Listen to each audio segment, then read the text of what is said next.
Salutare lumea, astăzi jucăm Survival Games. Da. Chiar Survival Games. Da. E greu cu handicapații ăștia. Să mergem să vedem ce mai avem și noi pe aici. Știu că am aproape tot de pe aici, deci o să fie bine. Cam mai fost pe aici. Doar uităm ceva. Uaaaa, că mi-e frică. Uaaaa. Mamă, lăsați-mă.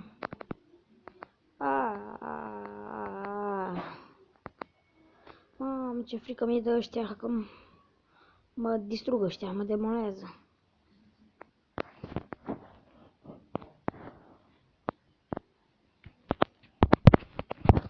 My God. Heck.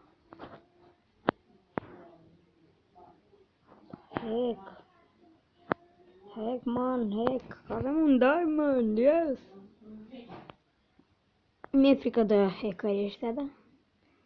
Mai jucăm și cu ei. Mamă. De ăștia cu VIP. Și mi-e frică. E ciudat să joci cu ăștia VIP. Dar da.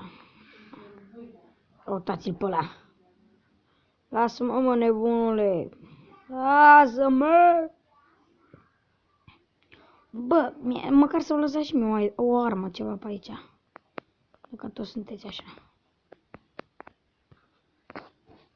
Bă, nici o armă nu lăsați voi. Chiar că sunteți bulangii.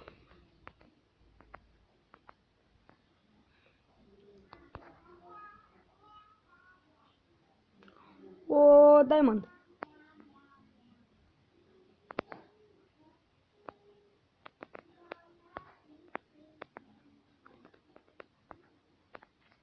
Futu-ți, moarte, mati. Trei, mă, futu-ți. Găți, mati. Dar are...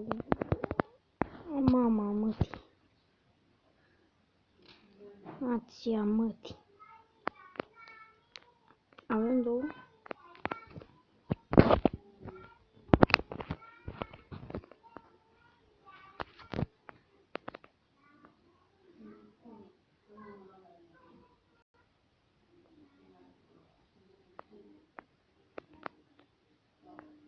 Mama.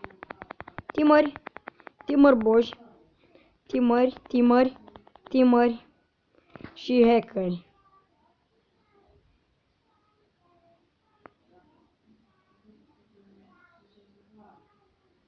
Mamă, m-a încălcat pe mine. Deci mă duc încolo până mă lasă. Deci până mă lasă. Că mi-e frică de ei. Că numai de ăștia sunt. Hai să vedeți cum mă bat ăștia acum. Până... Nu mai pot, că mi-e frică, o mare frică e mine de ăștia.